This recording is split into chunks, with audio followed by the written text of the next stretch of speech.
Makagari sena bonsa oromo sibe kunti jalatun Nama makake balesitu sena kanke duresitu duse bache ma biyentatu Nama makake balesitu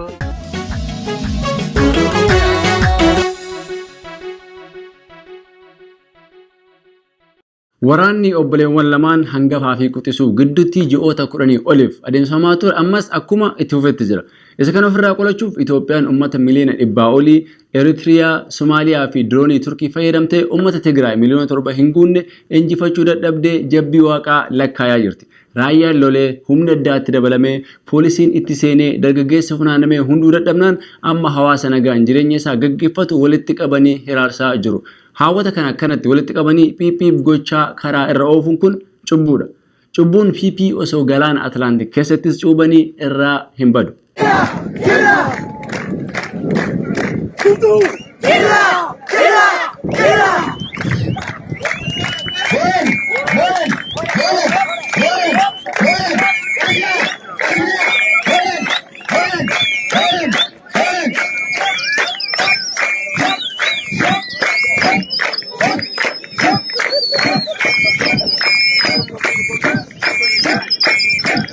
Qabsoon ilmaan Oromoo bilisummaaf taasisan keessatti aartiin shoora akkamii taphataa har'a gahe? Shoora akkamii taphachaa jira? Artistoonni Oromoo qabsoo saba Oromoo keessatti gaheen isaan qabaataa turan maali? Gaheen akkamii taphachaa jiru? Artistiin kan sabaati moo kan sirnaati? Garaagarummaan artistoota sirnaa fi artistoota sabaa maali? Yeroo ammaa kana yeroo Oromoon hedduun dararaa hamaa jala jiru kanatti weellisaa kamtu sabaaf sagalee ta'aa jira? Weellisaa kamtu immoo dantaa sabaa dhiisee sirna biyyaa harkaa qabu faarsee saba isaa tuffataa jira? Akkam jirtu daawwattoota Oromiyaa 11 kun Haragalfiidha.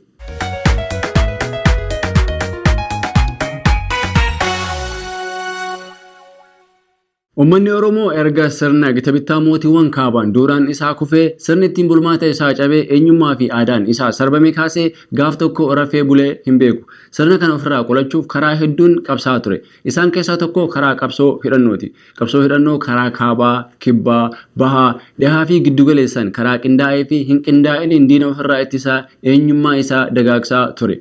Boodammoo akka guutuu Oromiyaatti walitti dhufuun adda bilisummaa Oromoo jalatti gurmaa'uun qabsoo karaa hedduun gaggeessaa ture.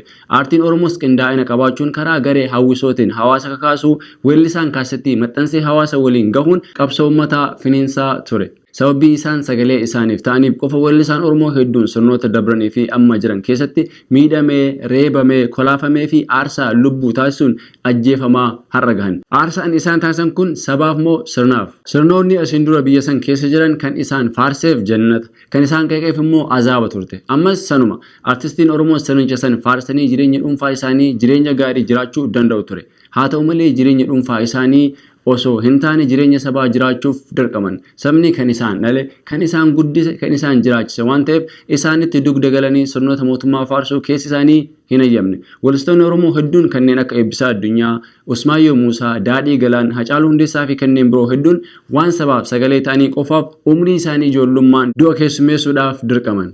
Kanaafuu garaagarummaan weellisaa sirnaa fi weellisaa sabaa maalidha? Weellisaan sabaa kan gaafa sabni rakkate wajji rakkatu.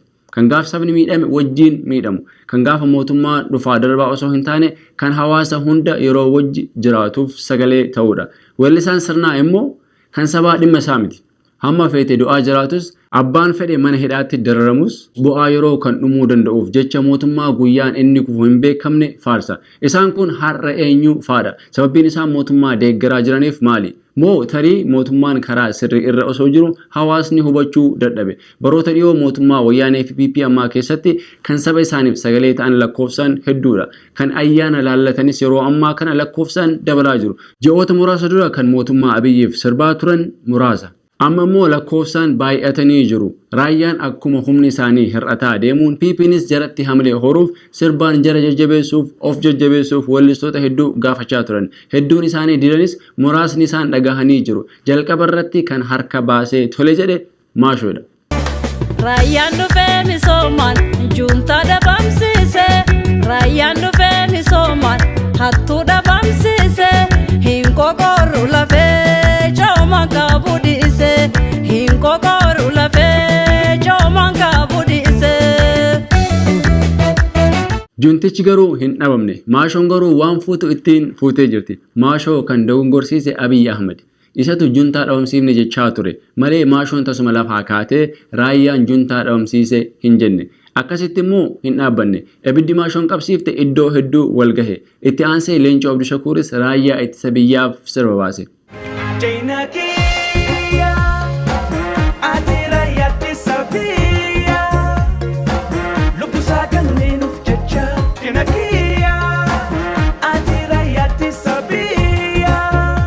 Raayyaan lubbuu isaa nuuf kenne eenyuuf?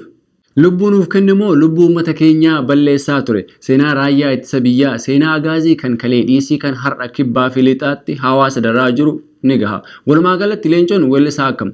Aartii Oromoo keessatti hanga humna isaatiin gumaachaa ture. Haa ta'u malee ayyaan laallattuudha. Bara agaaziin ijoollee Oromoo lafa rafixu sanis biyyatti galee diiyaasporaa Oromoon gara biyyaa galaa jechuu turuun isaa ni yaadatama.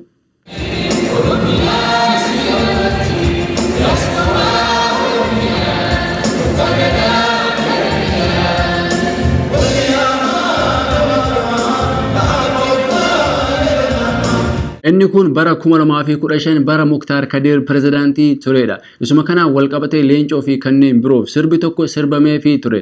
Nuuf hin gallee dubbiin artistoota, nuuf hin gallee dubbiin diiyaasporaa jechuudhaan Jaafar itti muddee ture. Nuuf hin gallee dubbiin bara kana, nuuf hin gallee. Nuuf hin gallee dubbiin artistoota, nuuf hin gallee. Nuuf hin gallee dubbiin diiyaasporaa kun nuuf hin gallee. Sirba kana keessatti Jaafar sirriitti itti himee ture. Sirni Muktaar Kadir ni kufe. Haa ta'u malee weellisaa hedduu fi Leencoonis irraa hin barre. Kan hedduu nama bohaarsu immoo sirba lammaffaa Leencoon raayyaadhaaf baase. Kontiraat akkamii akka jara wajji qabu hin beekne. Leencoon osoo weellistoonni biroo sirba sagaleenu hin fixin inni sirba lama gadi bifa viidiyoodhaan gadi lakkisee jira.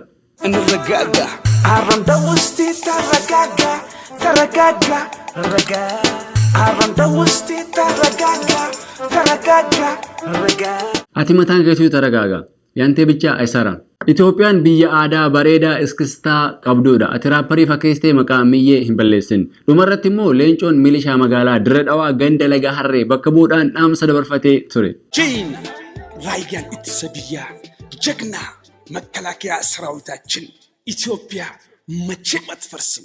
Itoophiyaan akka hin diigamne dirree waraanaa deemii agarsiise. Leencoo qofa osoo hin taane weellistoonni biroo hedduun raayyaa ittisa biyyaaf akka sirbuuf deeman obbo Addisoo Araggaa gama Feesbuukii isaatiin torbee dabre kan maxxansee ture yommuu ta'u weellistoonni 15 sirba 15 albama tokko keessatti biyya koo jedhu irratti hirmaatanii turan. Sirboonni kun guutuu yuutuubii waajjira pirezidaantii mootummaa naannoo Oromiyaa irratti maxxanfamee jira. Shimeenis yuutuubii shaqaluu eegalee laata? Muraasni isaanii kanneenuma asiin dura sirna hedduu keessatti hirmaata har'a gahanidha. Isaan keessaa tokko Geetaachoo Hayilamaariyaam ture. Sirna mootummaa faarsuun waraanaaf sirbuun isa biratti haaraa miti. Bara baadummees waraana gidduutti argamee faarsaa ture.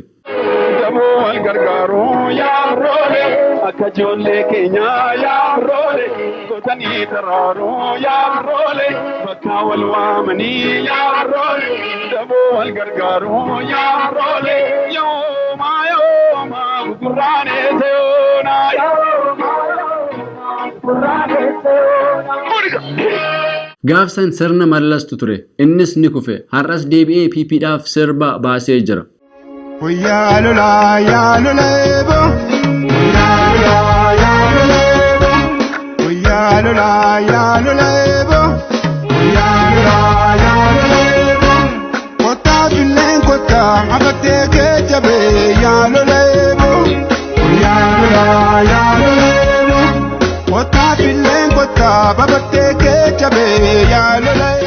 Dhugaa kan dubbannu yoo taate sirbi Geetaachoon baase sun sirba aadaa Oromoo gama lixa Oromiyaatti beekamuudha. Namni kamuu dhaggeeffachuu ni danda'a. Dirqama deeggaraa PP ta'uu hin barbaachisu. Sirba uummataa sirbee maallaqa kaffalamuu fi qabu fudhatee biraa kute. Kuni gama tokkoon qaroomina. Waa'ee mootummaa irratti maallaqa fudhachuun wal qabatee Jawaar waa dubbatee ture. Innis maallaqa mootummaa fi lafa yoo isiniif kennan fudhadhaa. Garuu mootuu saba ittiin hin miidhinaa jechuun isaa ni yaadatama. Yoo isaan deemanii irraa fudhadhaa hin gowwoomina.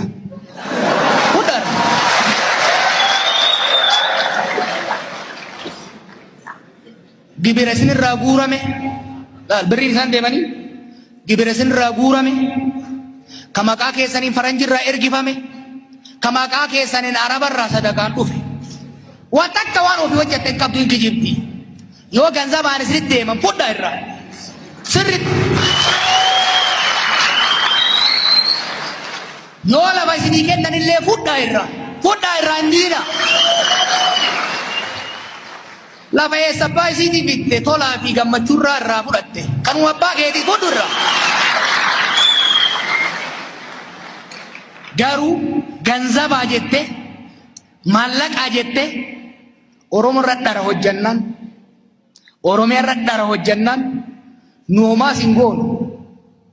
Rabbiin Oromoo garuu dhiqqeesitti kaasa.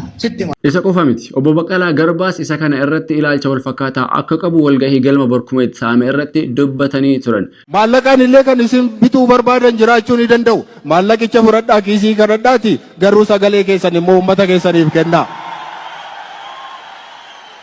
Maallaqi suni eessaayyuu hin dhufne abbaa keessan irraa qotee bulaa isa ofiisaatii waan nyaatu dhabe garuu gabaa baasee isaanii kennu irraati dhufe fudhadhaa waan argattan. Dubbiin maallaqaa fudhachuu miti. Raayyaa uummata keenya fixaa ture ammas fixaa jiruuf sirbuudha malee. Maallaqa saniin osoo sirba bareedaa biyyuu miliyoona galu ittiin dalagatanii bareeda ture. Sirbitoonni albama sana keessa hin seenin kan raayyaa Abiyyiif sirban hedduudha. Isaan keessaa tokko Abbush Zallaqaati. Abbush weellisaa cimaa aadaa fi duudhaa Oromoo guddiseedha. Keessattuu kan godinoota akka Booranaa, Gujii fi Gabraa beeksisuu irratti shoora guddaa nama taphateedha. Nama dandeettii walaloo fi yeedaloos qabuudha. Garuu innis kan isa miidhe haala qilleensaa wajji deemuudha. Jalqaba albama afaan Amaariffaan hojjete. Inni irraa gurguramuu dhabnaan afaan Oromoon gadi lakkise. Beekamtii guddaa horate. Carraa biyya alaa deemanii konsertii hojjechuun kan weellisoonni isaan duraa hedduun dhaban argatuun Ameerikaa fi Awurooppaa deemuudhaan jaalala guddaa horate. Haa ta'u malee sirbi inni Abiyyiif bara 2018 sirbi eenyummaa sirna kaabaa qofa waan calaqqisuuf qeeqni guddaan uummata isa jaalatu biraa itti ka'e.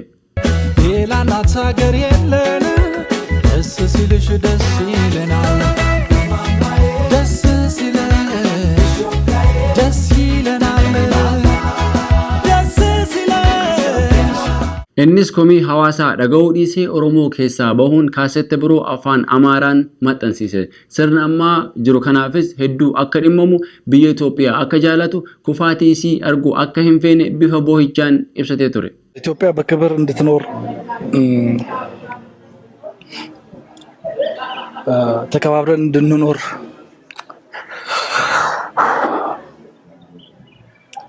ከምፈልጉ ሰዎች አንዱ ነኝ።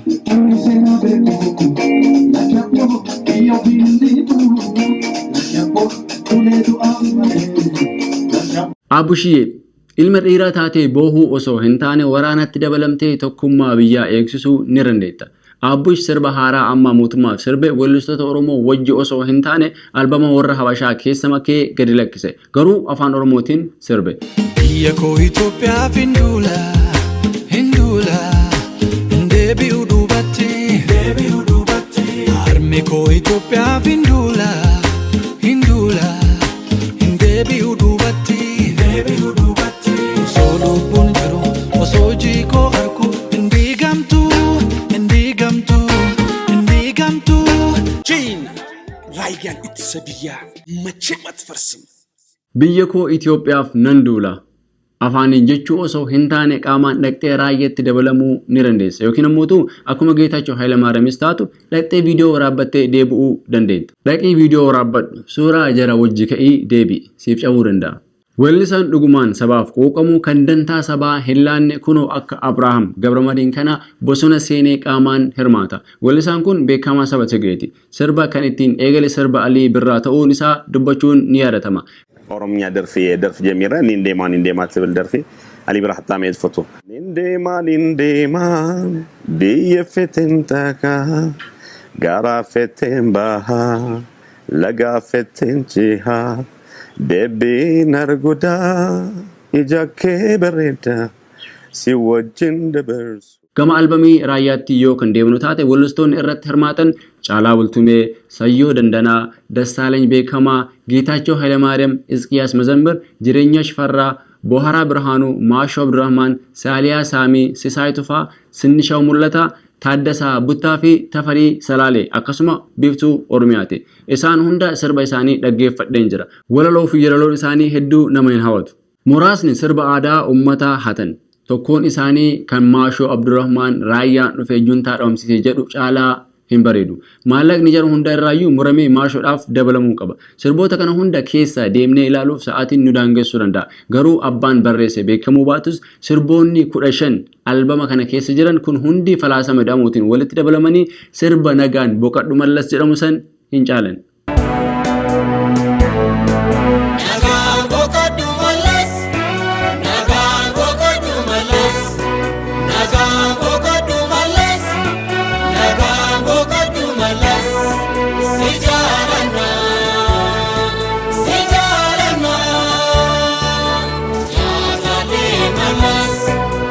Hedduun isaanii dirqiidhaan waan sirban fakkaatu gammachuun sagalee isaanii irraa hin dhagamu. Sirba muduree Itoophiyaa jedhuun kan sirba immoo Dassaaleny beekamaati. Waltajjii PP hedduu irratti mul'atus sagantaa jaraa hedduu irratti hirmaatus hamma kana keessa bahee sirba akkanaa ni baasa jedhee namni tilmaame muraasa.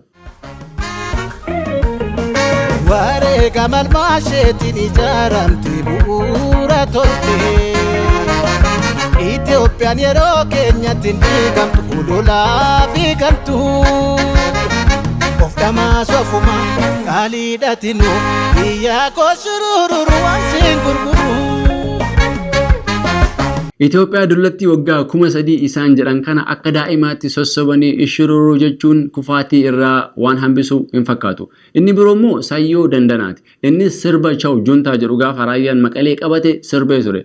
Ammas irra deebi'ee sirbee jira. Keessattuu namoonni akka Sayyoo kan waan hedduu argan kanneen sirna hedduu keessa turan iddoo kanaatti argamuun qaanyiidha. Sayyoon Oppidoo waltajjii ho'isaa turus gaafa inni dhibamee siree irratti deebi'e mootummaan quba isaa hin qabu ture. Biyya keessaa fi biyya alaatii dirmatee kan isa yaalee yaalsise uummata Oromooti. Aktivistii jettan immoo aktivistii miti.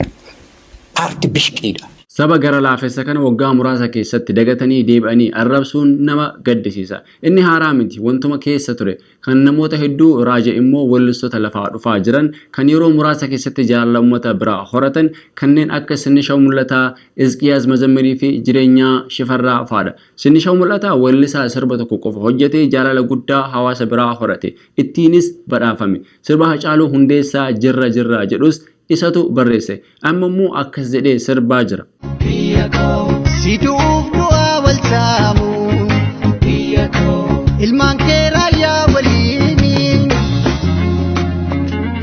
Sinnishaw harkuma sirba Jirra Jirra jedhu kan Hacaaluu barreesse saniin kanas barreessite moo PP'dhatu walaloosiif kenne. Shiranii garaaf qalbii kiyya katanii akkan sirraa cituuf yaadanii. Algodeen ansirraa citaa. Amanuun hedduu ulfaata. Izqiyaas Mazammir weellisaa sagalee kiilolee qabu sirba Oromiyaaf sirbuun kan beekamu yeroo ammaa kanannis akka jechuudhaan raayyaa faarsaa jira.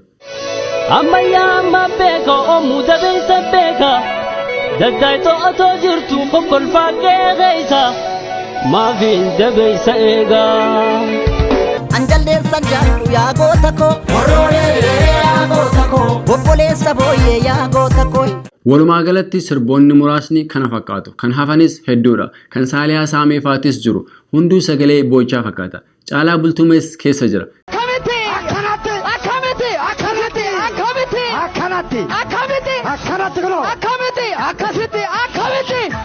Qabiyyeen isaas kanuma raayyaati. Isa kanaan kan kaafneef weellistoota irratti olola oofuudhaaf miti. Jalas xiqqeessuuf miti. Hawaasni kan isaan komatuuf waan isaan jaallatuuf. Aartiin saba malee hin tolu. Artistiinis saba malee hin tolu. Kan sabaaf jiraatu du'ees ni jiraata. Seenaa keessatti faarfama. Usmaayyoo Muusaa, Hacaaluu Hundeessaa fi Eebbisaan Addunyaa faatis har'a lubbuudhaan hin jiran. Garuu har'as kan lubbuun jiran hedduu caalu. Sabaaf waan wareegamaniif. Kanaafuu sabni Oppidoof dhiifama godhee ture isinittis garaa hin jabaatu. Sirna faarsoo irraa gama saba faarsuutti osoo deebitanii gaariidha. Kanneen sabaaf jiraatan birrii miliyoona osoo hin taane jaalala miliyoonaan horataa jiru. Sirbi isaanii hawaasaan sirriitti daawwatamaafii jira. Inni kun isiniif fakkeenya isiniif haa ta'u. Sirni mootummaa hammam turus gaaf tokko inuma kufa. Sabni garuu yoomuu ni jiraata. Raayyaan isin sirbitaniifis sirbuu fi baattanis booji'amuun isaa hin hafu.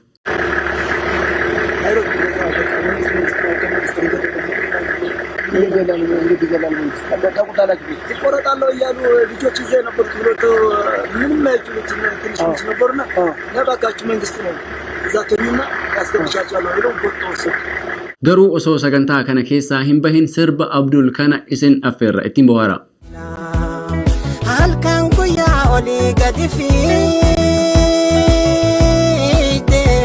lammii kee guddisuudhaaf aadaan echa beebee fa'aatu jira si wajjini leencoo baatii fa'aatu jira si wajjini taayee danda'a fa'aatu jira si wajjini. Maal jechuudha kun?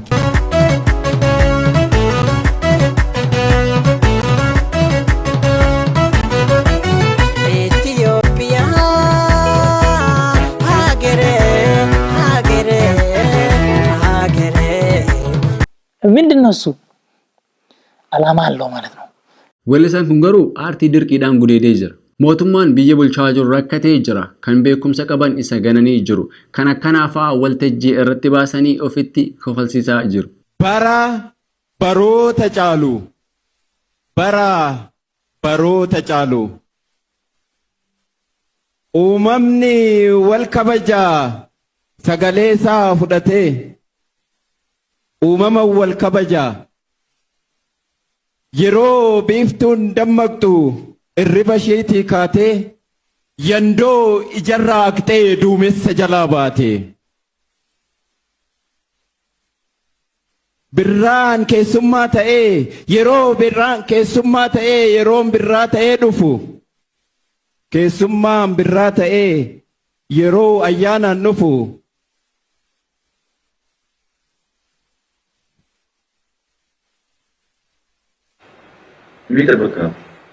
yeroo waliin kabajnu ayyaana irreecha waggaa